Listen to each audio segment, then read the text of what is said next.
Hi, here's ZAPY Speaking. Today is our speaker battle videos. In this video, we will feature two great comedians, one at the East Coast and the other at the West Coast. They are Stephen Colbert and Jimmy Kimmel. And we pick what's happening last week of the final presidential debate. And two of them all have something to say at the evening of the debate. They all went live. And we want to comment on their live performance of how they give a speech here. And at the end of the video, we will introduce a COD method, COD, content, organization, and delivery. Each of us, Aaron and me, will give a score, we do an average, and give an overall performance evaluation at the end. With here, I would like to turn the floor to Aaron, and he will roll the tape for us. Thank you. We'll swing over to the tape. Here's Jimmy.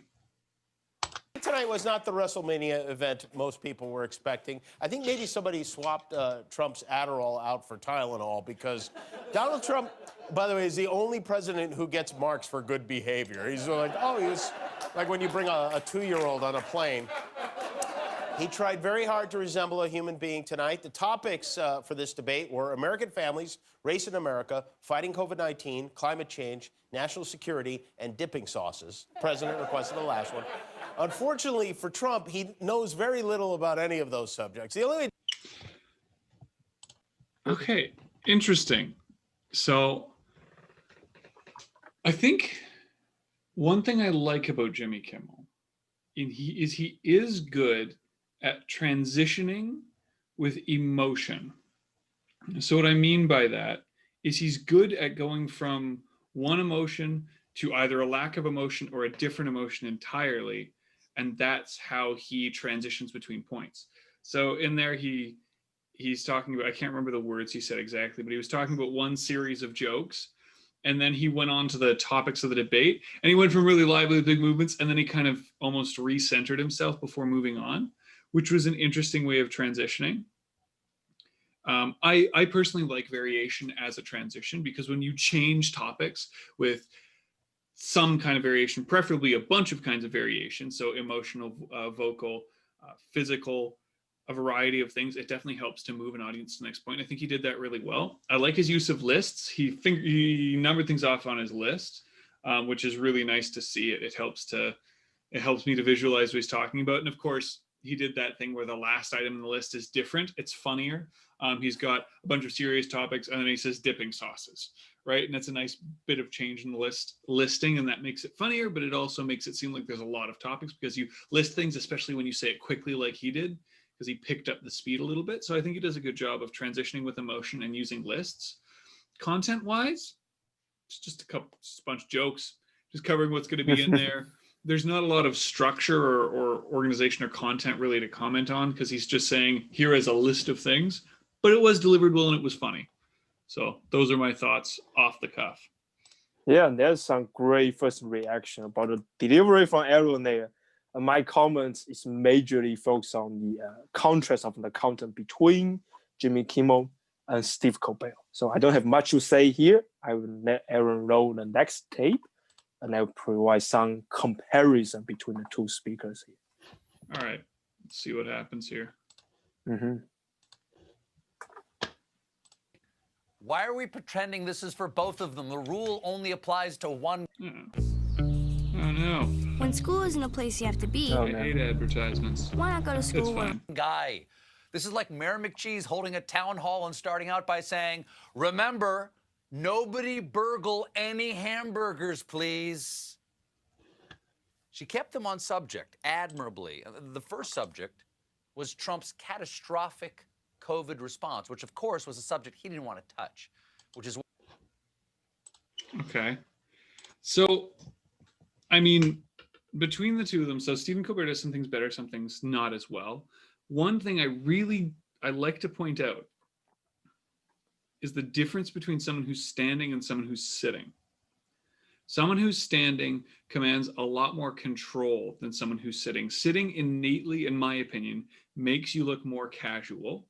It makes you look less, almost influential. in a space because you're taking up less space. So as much as I think Stephen Colbert is taking up more space on the screen, he doesn't seem as influential in that area as Jimmy Kimmel did because he was standing. And I mean, there's going to be a ton of disagreement on that between people, so it doesn't really matter. That's just something I think standing is better. Personally, I think that standing gives you a lot more options with body language as well. Speaking of body language, I think that Stephen Colbert does a lot more with his hands, in particular because he gets them higher. So you'll notice that all of Jimmy Kimmel's were down low, rib cage and lower. Not all of them, but a lot of them were rib cage lower, kind of lower gestures. At least that's what it felt like to me. Whereas Stephen Colbert had a lot higher up. Partially that is because he's sitting, so sitting is forcing him to do something good. But that also has the benefit of moving our gestures closer to our face. And when someone speaks, the natural thing to do is look at their face. So you're not going to be absorbing gestures that are down low, you're going to be absorbing gestures that are up higher. So when you have gestures up here, or even kind of in this range, I'll see if I can sit up a bit and demonstrate. Gestures in this range, they're so much closer to my face that you can more easily see them. So I do like that more. The body language is better. This, as much as I said there wasn't a lot of structure to Kimmel's presentation, Kimmel's did feel more structured because he broke it into pieces of humor, gap, humor, whereas Stephen Colbert's felt a bit less organized to me. I'm not sure if that's actually what I would say upon reviewing, but because of that stark transitioning of emotion to a lack of emotion to emotion from Jimmy Kimmel, Stephen Colbert doesn't seem quite as structured content-wise.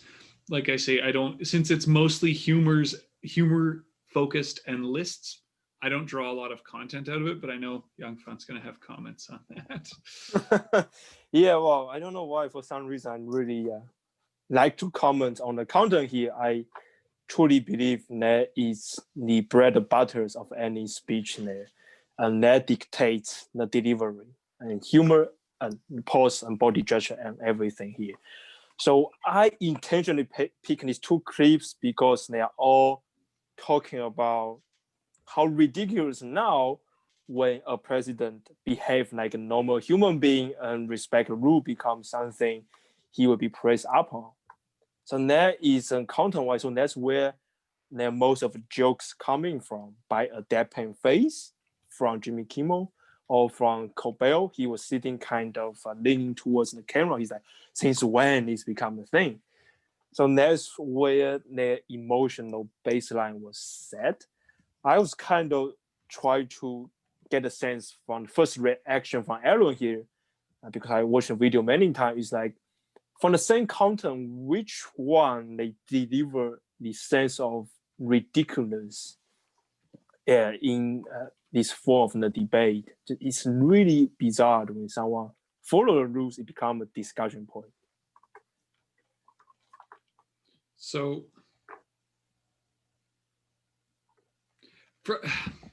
which one comes across as more like getting that absurdity out? Yeah. I mean, the world has become absurd, so it's hard for me to say. Because of a clearer structure, I do think that, so in terms of the words said, it's easier for me to pick out where the absurdity comes from Kimmel, but Colbert has a more chaotic style, which lends itself to pointing out chaos. And he's kind of, in a sense, he's using his delivery to represent his content. Right. Which I quite like when we have content consistent delivery. So your delivery is very consistent with the content. So I think he's delivering it in a more chaotic style, which matches what he's saying. Although with Kimmel, it's easier to pick out what he's saying because it is less chaotic. I think I would give an edge to Stephen Colbert in terms of getting that absurdity across. Right. Then the second thoughts based on what everyone's commenting is, I do notice among the late night hosts there, some become more formal, some become less formal. Like the Colbert show, I would say the least formal in terms of the dressing and setup among all of them. And Jimmy Kimmel is the most formal one. And then you have Jimmy Fallon in between, kind of a half business casual, and then James Corden kind of in between as well. Do you think that affects the content delivery, or the delivery good for some reason? I think that's consistent with, well, so Colbert has always been a very informal kind of speaker to me, because the way he presents himself is very often goofy. And if you're going to speak goofy and act goofy, it makes sense that you're often going to present yourself a bit more relaxed. Although I think I break that rule because when I'm teaching a class, I'm often quite goofy, but I wear a shirt and tie.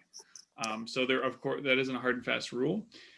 One thing that's worth mentioning there is that I think that it's not a bad idea to maintain an environment. I know Kimmel hasn't put out as much stuff, so I would think it's probably smarter for him to maintain the environment as much as possible because it keeps him from having to adapt as much. Right. If you change your environment that if you change the environment you're presenting in a whole bunch, it can throw off your presentation. And if you have less time or don't want to adapt to it, then it's often better to make that environment as similar as possible. This is true for many things, right? So work, play, whatever.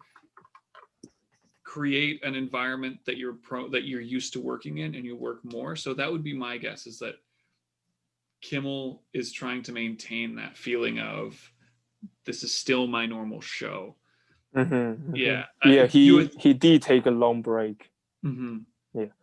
Okay, yeah, that's just something because you touched on the presentation of the show are quite different. And I've been wanting to pull off them side by side to compare for the same topic. And finally, Jimmy Kimmel delivered something the same with Colbert. I said, okay, I'm gonna do that. So that's something I've been wondering, like, is that intentional from the speaking perspective or from the production? Yeah. Well, with that being said, there's very different style of presentation of the same more or less content. If we really like to run it through this COT method because that covers both content delivery. So do you want to have the first cut of the fillet? Cut of the fillet, yeah. Sure. As I mentioned, in terms of content, I see them as very similar because it's such a small chunk. It's lists and humor. And there's nothing wrong with that content. It doesn't have a chance to be exceptional, so I won't give it anything crazy. I'd say a 6 for each. 6 for each, okay. Yeah, each one's getting a 6. In terms of the organization, like I said, I think that Jimmy Kimmel separates his ideas more effectively because of transitions and emotion. So I'm going to give him an 8 for his organization. Stephen Colbert gets 6. Because it is more chaotic and there's benefits and deficits to chaotic, but it loses out in organization. In terms of delivery, it's tight. They both do well. I prefer things about each one. I think with Colbert, I like his use of hands a lot more. I personally enjoy chaotic delivery a little bit more, even if it does cost us in terms of organization. So I would say that Kimmel gets a 7, Colbert gets an 8. Okay, that's quite a balance. Just for the audience who out there might wonder, what do you mean by chaotic? You touch on that key point quite a bit, but I noticed that wasn't being properly discussed. Which term? The chaotic delivery in the speech. Right, chaotic. So we can be really organized and formal in our delivery, where we have clear intersections of ideas, but we also have a breakup of words like this, and we don't have dramatic shifts in emotion within a sentence. We will have dramatic shifts between sections, not within sections. Whereas Stephen Colbert delivers a little bit more like this, where there's a lot of variation. He'll lean in and he gets a lot closer, and all of a sudden his voice changes, or his hands come up a lot higher, and it feels more chaotic. Okay. So you're seeing a different, I guess chaotic might be the wrong word. Energetic might be more elucidating, might be more clear for people. As opposed to chaotic, but I see. Can we say a formal and informal? Jimmy Kimmel is more formal. That is similar, but not quite the same because. No, quite okay.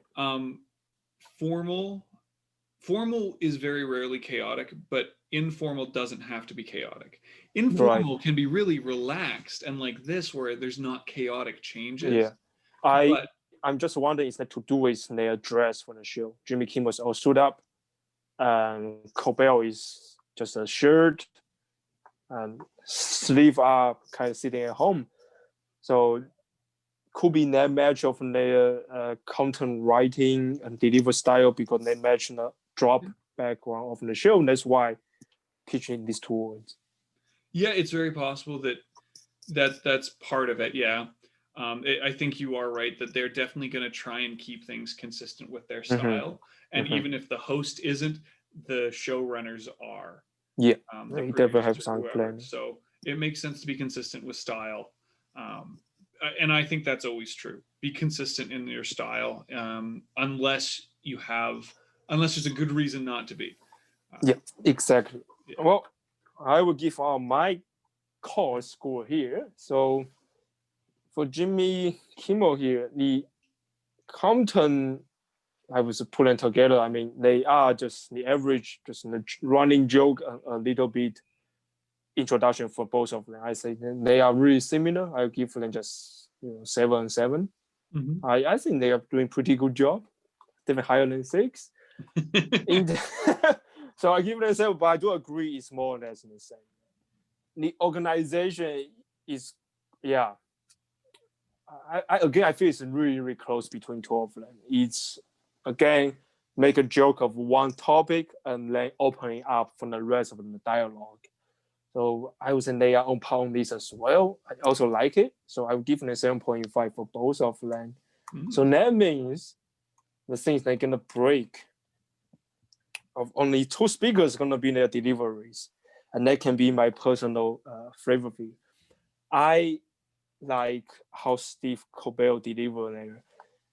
It's, for me, it's more creative. He allowed of more dynamic change in different dimensions of speaking there. The voice can change, the body angle with the camera, and his facial expression also changed much more dramatically than Jimmy Kimmel. Jimmy Kimmel is keep a really formal, that would be the word I would be pick and choose, a formal pre-COVID time of a stage presentation, a typical late night host, and his hand gesture is more or less in the same level. And his body movement is upon a tree method of what we call. And that for me is okay, but not what I would prefer. So I would give Colbert a higher score here for like 8.5 because the range of the change for him is incredible. Jimmy Kimmel is great. It's okay, but 7.5 here. So really, if you keep a track roughly, you will know the winner will be Steve Colbert. And the big department here, and they break apart, is at the delivery here. For the other organization content, because the topic they cover is more or less the same.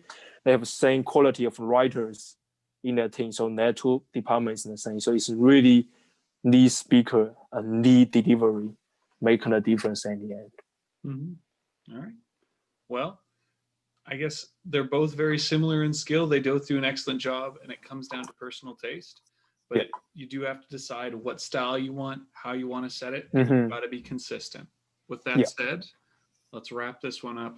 Stay fishy out there, folks. Stay fishy and stay safe. Of course. Have a great day.